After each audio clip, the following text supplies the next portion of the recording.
twe tukiriho ni Kristo muri twebwe. Ngumwe yapfiriye bose kugira ngo bariho nibe baba bakinezeza ariko babeho baneza bapfiriye akanabazukira. Kuvuga ngo ubuzima bwacu uyu munsi nagaru bwacu. Uko tubayeho uyu munsi ntago bineza twebwe. Ngo turiho tunezezwa dupfiriye akanatuzukira. Iyo rero urimo gushaka iminezero ikunezeza itanezeza wagupfiriye akanakuzukira ni ikibazo gikomeye cyane. Ngo turiho takinezeza. Mwumvira ijambo abiko no bakabiri gice cya 5. Turiho takinezeza ariko turiho tunezezwa dupfiriye. Donc urumva etape yo gupfa ndetse akanatuzukira. Urumva iyo ni etape yindi. To ariyo etape yo gupfa. Yaradupfiriye. Processus yo kudupfira biritubwira ngo Yesu yinyuzemo ngo yabonye yuko kuhanwa n'Imana atari ikintu cyo kugundira. Ngo aca bugufi ngo yemera gupfa urupfu rwo kumusaraba rw'agashinyaguro, urupfu ruteye isoni yambaye ubusa. Mu mateka y'ukuri Yesu yari yambaye ubusa ku musaraba. Murebe umwana w'Imana, murebe urwego yari arimo, ubwiza, icyubahiro, uwaremye ijuru n'isi, jambo wabaho ni Imana, yari Imana kandi cyangwa itaremwe na jambo. Kristo yambara umubiri araza yemera kupfa urupfu rwo kumusaraba, abambwe n'abantu yiremeye, amanuka ikuzimu, amara iminsi 3 Imana Yesu. Ibyo byose kugira ngo je nawe adushikire guca bugufi. Two turavuga guca bugufi, kumanuka. Iyo tuvuga rero guca bugufi imbere y'Imana, ndashaka kukubwira yuko intambwe ya mbere ugomba gusobanukirwa mu guca bugufi. Imana niyo yabanjije guca bugufi mu buzima bwacu. Imana irimanura, iratekereza kure mu muntu usa mwishusho yayo. Uko no kumana Imana iramanutse, iraca bugufi. Ndashaka tugendane hani muwumva muraza gusobanukirwa guca bugufi cyane. Ubundi Adamu na Eva baremwe mu shusho y'Imana.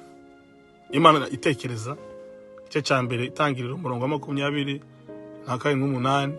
Imana iravuga ngo reka turebe umuntu mu ishusho yacu. Ivuze turebe umuntu mu ishusho yacu, yari maze gushiraho ukuntu umuntu agomba kumera cyangwa se uburyo agomba kuba ameze. Imana imureba mu ishusho yayo, atekereza nk'uko itekereza, akora nk'uko ikora. Yari Imana, umuntu yari Imana cyane. Imana imushiraho ngaho, shira muri Edeni, iramubwira ati ngaho kora, irinda Edeni, uyikorere, uyigire, uyifate neza. Iramubwira ati rero hano hantu kugira ngo ukomeze muri dimension y'ubumana hari ikintu kiri hari utagomba gukoraho, ibindi byose ubifiteho uburenganzira, ariko cyanza gikorera. Imana yamanutse iramuremye, ikiye bugufi, ivuye mu budahangarwa bwo yaravuga ngiye kure mu muntu asa nanjye. Donc Imana iramanuka iramurema, imuhumekera mu mwuka wayo. Uguca bugufi, kumanura umuntu, kwamanuye Imana, natwe duciye bugufi kuratumanura, ariko bitavuze ngo bidukuyeho ubudahangarwa cyangwa se imbaraga, ahubwo butuma dutanga ubuzima. Tugendane mu bintu. Imana mu guca bugufi yatanze ubuzima, irahumeka mu kibumbano yabumbye mu butaka. Imana ihumeka mu mwuka, ubuzima buraza. Guca bugufi harimo kumanuka. Imana ijya kurema umuntu yaramanutse, iramurema, imuhumekeramo. Uguca bugufi igihe cyose kuramanuka kandi kugatanga ubuzima, ntago kukwambura ubudahangarwa bwawe, ahubwo gutuma ushobora gutanga. Ariko ubwibone burakuzamura, bukagukura muri cya kibanza cyawe warurimo, aho bukuzamuye bukakwambura ibyo wari usanzwe ufite.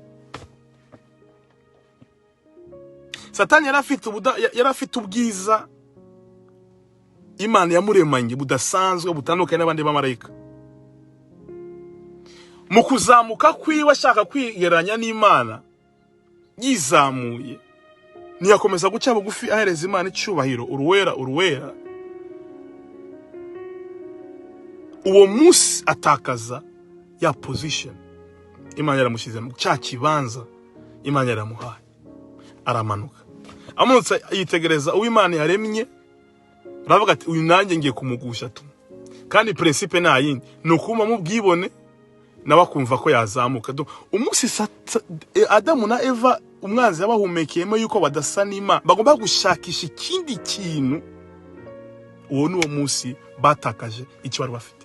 Mva nkubwirira ijambo nkurikira umwanya. Iyo tuvuga guca bugufi, turavuga kwakira icyo Imana yakugize utongereye utagabanyije.